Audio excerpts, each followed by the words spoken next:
श्री दत्तात्रेय भगवान। इससे आगे कोई काम नहीं करेगी ना बुद्धि, कोई बात नहीं। अब श्री दत्तात्रेय भगवान कहते हैं आपके कठोर का इसका कठोर आचरण का कारण पूछा तो कार्तिक कहने लगा प्रभु आपसे क्या छिपा है, आप तो खुद परमेश्वर, आपसे कुछ नहीं छिपा, आप तो स्वयं अंतर्यामी है, आप सब जानते हैं, आप घट घट के जानते हैं, मेरे भी जान मन के जानते हैं और सब दुनिया की जानते हैं, आपसे कुछ नहीं छुपा, आप करुणामय हैं।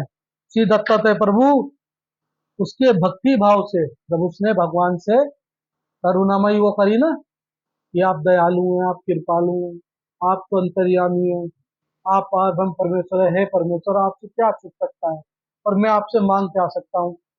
एक कोढ़ी को क्या चाहिए, दो हाथ, मेरा बस ये है मुझे आप दो हाथ दे दो। तो उसके भक्ति भाव से प्रमुद हुए और उसने क्या मांगा था, दो हाथ। लेकिन मेरे दत्तात्रेय प्रभु कितने दयालु हैं, उसे पता क्या दिया, उसने कहा दो, एक कोढ़ी को प्रभु क्या चाहिए, दो हाथ। लेकिन मेरे प्रभु इतने दयालु, उसको दो हाथ की जगह सहस्त्र हाथ दे दिए, यानी कि 1000 हाथ दे दिए। कहा तो उसको दो हाथों के लिए तड़प रहा था, उसको सहस्त्र हाथों का आशीर्वाद दे डाला, उसकी भक्ति भाव से प्रकट हो गए। इतने दयालु दत्तात्रेय भगवान है। सहस्त्र भुजाओं वाला वरिष्ठ राजा होने का जा, वो तो दो हाथ के ना, तो सहस्त्र भुजाओं दी और सहस्त्र भुजाओं का बल दिया और कहा तुम पृथ्वी पर सार्वभौम राज्य करोगे। जब आदमी को ईश्वर से कुछ प्राप्त होता है ना, तो उसकी लालसाएं बढ़ती चली जाती है। भगवान ने सहस्त्र कहा दिया तो उसको लालच हुआ, भगवान सहस्त्र दिए, सहस्त्र जितना बल भी दो। भगवान ने कहा जा दिया। जब उसे सहस्त्रार्थ का बल दे दिया तो कहने लगा भगवान जब सहस्त्र हाथ भी दे दिया, सहस्त्रार्थों का बल भी दे दिया, तो इतना राज्य भी दो कि ये सहस्त्रार्थ इतना बड़ा राज्य चला सके। जा दिया। अब देख लो, कहा तो दो हाथ थे, उसको सहस्त्रार्थ भी मिल गया, फिर उसकी मनसा बल की बल भी मिल गया, फिर उस बल के द्वारा वो राज्य चलाने की मनोकामना ही वो भी मिल गया। तो भगवान ने कह दिया उसको तुरंत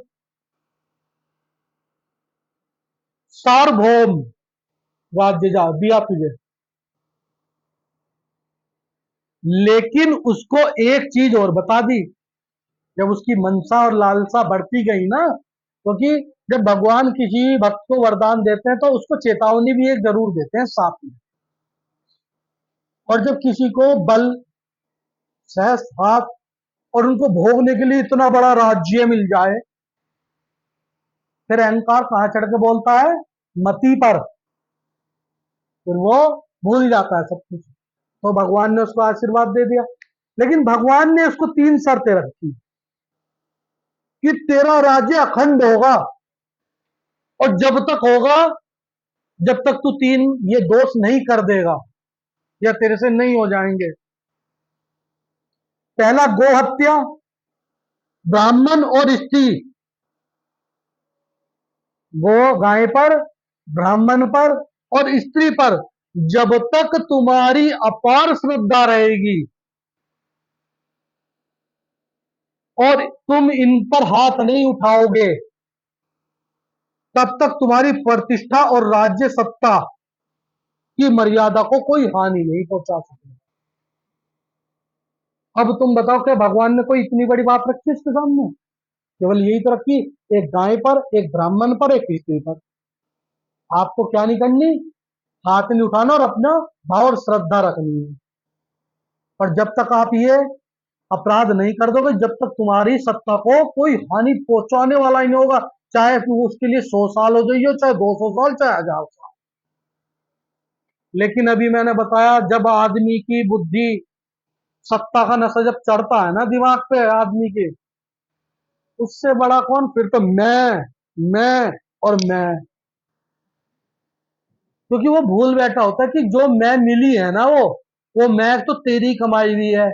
लेकिन जिस अहंकार में इस मैं को कमा रहा है ना, अभी 4 दिन पहले कोढ़ी था, ये सहस्त्राज कितने दिए परमेश्वर ने, लेकिन वे किस लिए दिए? भलाई करने के लिए, अच्छाई करने के लिए, राज्य को चलाने के लिए, प्रजा की सेवा पालन करने के लिए, सबका आदर संस्कार करने के लिए।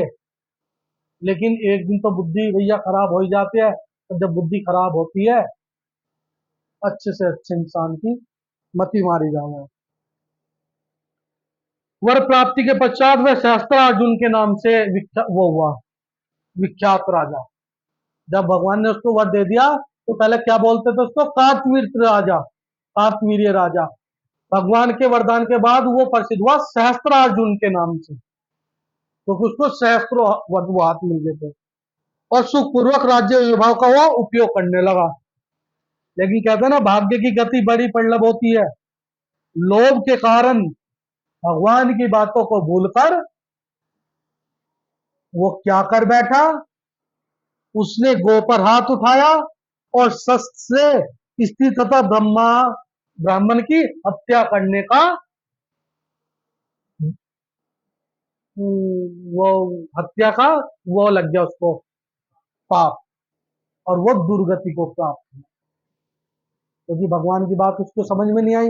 जबकि ढंग से समझा दी थी, तो उसने अहंकार और लोभ के कारण उन्हें गो हत्या भी करी, उसका भी पाप कमाया, स्त्री हत्या भी करी, ब्राह्मण हत्या भी करी, जिस कारण उसको दुर्गति प्राप्त हुई और उसके राज्य का खंड खंड खत्म हो गया। तो क्योंकि जब भगवान से कोई प्राप्त हो जाती है ना चीज, केवल इस देह पे, देखो आंख से लेके नाखून तक गंदगी गंदगी है शरीर में। कोई अच्छाई है? अच्छाई आचरणों की होती है, मन की होती है, स्वभाव की होती है, लेकिन कोई करना नहीं चाहता। तो ये सी दत्त है भगवान की सहस्त्रार्जुन को वरदान देने की लीला की।